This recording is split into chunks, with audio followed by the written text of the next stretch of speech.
Question for board. Hello students, मैं कुछ question important जो हैं टॉपिक वाइज बता रहा हूँ। अभी मैं कुछ क्वेश्चन पहले समझाऊंगा जो बोर्ड के अकॉर्डिंग है, जो एनसीईआरटी से बाहर हैं, एक्स्ट्रा क्वेश्चन आ जाते हैं। तो उनमें कुछ क्वेश्चन ऐसे होते हैं जिनमें लॉजिक लगता है। मैं आपको समझा रहा हूँ for board exam.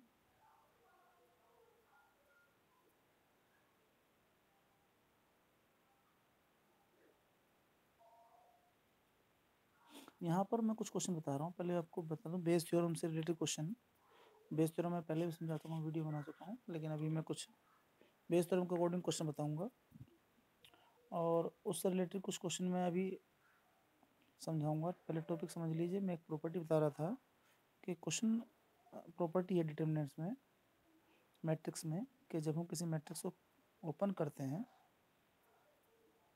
A11, A12, A13, A21, A22, A23, A31, A32, A33, जब हम इसे ओपन करते हैं तो हम लिखते हैं A11, एक्सपेंड करते हैं डिटरमिनेंट A। अगर मैट्रिक्स ये हमारा A है तो मैट्रिक्स को सिंगुलर वैल्यू जो स्क्वायर मैट्रिक्स होते हैं हम शो करते हैं तो यहाँ पर डिटरमिनेंट लिखा जाता है। और डिटरमिनेंट में वो आपको क्वेश्चन में कभी कभी की प्रॉपर्टी दे देता है। तो यहाँ पर लिखूँगा A22, A23, A32, A33, यहाँ पर प्लस A12। यहाँ पर जो कोफैक्टर होते हैं ये, इसको हम माइनस कहते हैं और माइनस को विद साइन शो करते हैं। तो यहाँ पर साइन के लिए हम -1 की पावर लिखते हैं। मैं इसमें लिख रहा हूँ क्योंकि यहाँ प्लस का आएगा। -1 की power 1 + 2 as a sum of this I + j। जब मैं इसे लिखूँगा यहाँ पर तो यहाँ आ जाएगा हमारे पास A12 में A21, A23, A31, A32, sorry 33। जो थर्ड एलिमेंट होगा A13 और यहाँ -1 की पावर 1 + 3, ये इवन नंबर हो जाएगा। और यहाँ पर इसके साथ एलिमेंट आ जाएंगे A21, A22, A31, A32।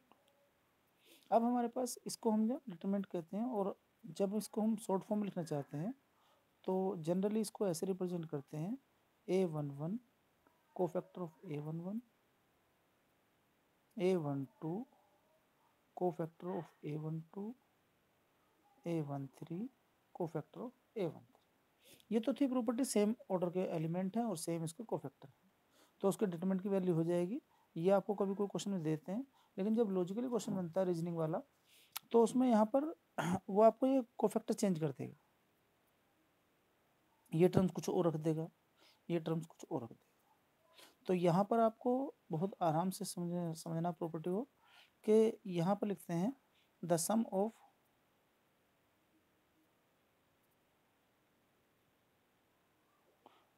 Of product of any element, any row या कॉलम लिखते हैं, any row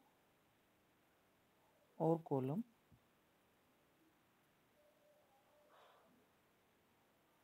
multiply by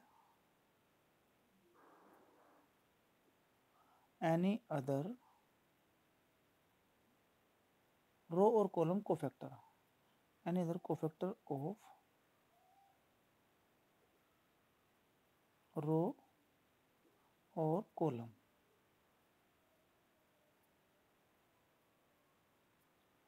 is 0। अब क्वेश्चन में उसने वैल्यू दे दी, आपको कंफ्यूज करने के लिए डिटरमिनेंट की वैल्यू दे देगा वो। सपोज करो डिटरमिनेंट की वैल्यू दे दी उसने 2 और वो फैक्टर में दे देगा फाइंड द वैल्यू ऑफ, और इस तरह से क्वेश्चन दे देगा A11, A12, A12, यहाँ पर 2 1 ले लेते हैं, कोई दिक्कत नहीं। A21, यहाँ पर A22, A13 और A31। अब इसमें जब हम करेंगे सोल्व तो यहाँ पर ध्यान रखना कि इसकी वैल्यू 0 हो जाएगी, डायरेक्ट 0 हो जाएगी। ठीक है, ये एनसीईआरटी में स्पेशली प्रॉपर्टी है और आप इसे ध्यान से देख लेना। तो इसकी वैल्यू नेट 0 होती है किसी दूसरे फैक्टर के साथ। मैं बात कर रहा था कुछ क्वेश्चन इनवर्स में क्वेश्चन आता है, क्वेश्चन नंबर 1 था, यहाँ क्वेश्चन नंबर 2 क्वेश्चन है हमारे पास कि कभी कभी टर्म्स पूछ लेता है वो रिलेशन में कि sec inverse x is equal to cosec inverse y बोल देता है वो इफ, और आपको प्रूफ करना है सो इम्प्लाइज दैट या सो दैट, सो क्या करना है हमें 1/x², then so that 1/x² plus 1/y² is equal to 1। अभी इसमें हम आपको दो तरीके से समझाऊंगा इस प्रॉपर्टी को, मैं दोनों तरीके से समझ लेना, बहुत आसान क्वेश्चन है, कोई दिक्कत नहीं है। पहला तरीका तो ये समझिए कि जब मैं इसको सेक इनवर्स एक्स को या कोसेक इनवर्स एक्स को, मर्जी है, वाई ले लेना, किसी को भी ले लेना, एक को ले लेना, इज इक्वल टू थीटा, और इसके रेस्पेक्ट में मैं एक्स की वैल्यू निकाल लूँगा। एक्स इज इक्वल टू हमारे पास आ जाएगा सेक थीटा, और इसको हम आसानी से सोल्व कर लेंगे, ट्रायंगल बना लेंगे। ट्रायंगल के रेस्पेक्ट में जब हम इसे थीटा रखेंगे, you know this is x और बेस अपॉन हाइपोटेन्यूज कोस का रेसिप्रोकल है, तो मीन्स हाइपोटेन्यूज हमारा हो जाएगा एक्स और बेस हो जाएगा 1। अब इसके रेस्पेक्ट में आप इसे निकाल लीजिए, ये हमारा हो जाएगा x² माइनस 1 का square root. Pythagoras theorem apply की मैंने, और आपको इसमें क्या करना है, क्योंकि हमें यहाँ पर हमारे पास क्या है कोसेक इनवर्स वाई, तो आप लिखेंगे so cosec theta is equal to hypotenuse upon perpendicular, और जब आप इसके रेस्पेक्ट में वैल्यू पुट करेंगे तो हमें तो थीटा निकालना है, क्योंकि थीटा है हमारे पास, हमने इसको थीटा लेट किया है, तो इस यहाँ से थीटा निकाल लीजिए। Theta is equal to cosec inverse x upon x inverse x² minus 1। अब आप इस वैल्यू को आप जो गिवन रिलेशन है उसमें पुट कर देते हैं। सबसे फर्स्ट वाले रिलेशन में मैं यहाँ लिख रहा हूँ, means sec inverse x is equal to cosec inverse y, और सेक इनवर्स थीटा रखा था, तो आप लिखेंगे theta is equal to cosec inverse x upon x² minus 1 is equal to cosec inverse y, क्योंकि बोथ साइड कोसेक इनवर्स है तो angle बराबर हो जाएंगे, तो आप लिख लेंगे x², मैं कंपेयरिंग करके अंडर रूट खत्म कर रहा हूँ, minus 1 is equal to y²। अब क्योंकि हमें तो इसे सिंपल फॉर्म में लाना 1/x², 1/y², तो आप इसका रेसिप्रोकल कर दीजिए, और रेसिप्रोकल करने में क्या होगा हमारे पास x² माइनस 1 अब अपॉन, यहाँ पर 1/x² 1 हो जाएगा, ये 1/x² इधर ले जाइए, और आपका ये आंसर आ जाएगा 1 इज इक्वल टू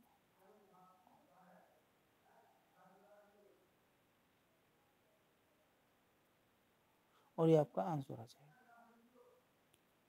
ठीक है, अभी मैं इसको दूसरे तरीके से समझा रहा हूँ, वो और आसान है, समझ लीजिए, ये भी आसान है वैसे तो, बट समझना है ध्यान। क्वेश्चन दूसरा, ये दोनों क्वेश्चन इन्वर्स के हैं और किसी मेथड से कर सकते हैं, सबका अलग अलग मेथड होता है, तो मैं इसको दूसरे मेथड सोल्व कर रहा हूँ। क्वेश्चन हमारे पास है sec inverse x is equal to cosec inverse y. अब आपके पास यहाँ सिंपल फॉर्म है, तो आप इसे लिख सकते हैं cos inverse 1/x implies that sine inverse 1/y। और आप जानते हैं इसकी प्रॉपर्टी को अगर मैं सोल्व करना चाहूँ तो इसको आप कन्वर्ट कर सकते हैं कोसेक इनवर्स एक्स या सेक कोस इनवर्स एक्स में कन्वर्ट कर दीजिए किसी एक को। मैं इसको लिखना चाहूँ तो लिख सकता हूँ, बट हमारे पास प्रॉपर्टी है cos square theta plus sine square theta is equal to 1। तो आप लिख सकते हैं cos inverse x is equal to theta implies that cos theta is equal to 1/x। Simply क्योंकि मैंने इसको साइन के बराबर रखा है, sine inverse 1/y also theta, दोनों बराबर थीटा के रखे मैंने। तो यहाँ पर आपकी वैल्यू आ जाएगी sine theta is equal to 1/y। अब आप आइडेंटिटी लगा सकते हैं, sine square theta cos square theta is equal to 1 और इसकी वैल्यू पुट कर दीजिए 1/y square plus 1/x square is equal to 1। और इस तरह से आपका ये क्वेश्चन कंप्लीट हो जाएगा। मैं आपसे बात कर रहा था बेस थ्योरम के क्वेश्चन के लिए, तो उसमें क्वेश्चन में क्या होता है, आपको उन क्वेश्चन को ध्यान से करना है। तो उसमें एक क्वेश्चन होता है कि क्वेश्चन इस तरह का दिया गया है, उसमें एक टर्म्स गिवन नहीं है, उसको आपको खुद ही एज्यूम करना है। जैसे कि कोई क्वेश्चन मान लीजिए सपोज करो एमसीक्यू टाइप क्वेश्चन है, तो वहाँ पर मैं ये जो क्वेश्चन करा है मैंने उसे देख लेते हैं तीसरे को, कि किसी की प्रोबेबिलिटी जो वो क्वेश्चन टिक करता है आंसर देता है नोज द आंसर, इसकी जानने की प्रोबेबिलिटी 3/4 है। और जो उसने सोल्व नहीं की, जिसको नहीं जानता, वो गैस करता है, तो गैस इज द क्वेश्चन का आंसर 1/4। अब क्योंकि जो गैस किया गया उसमें करेक्टनेस तो हो नहीं, तो प्रोबेबिलिटी ऑफ करेक्ट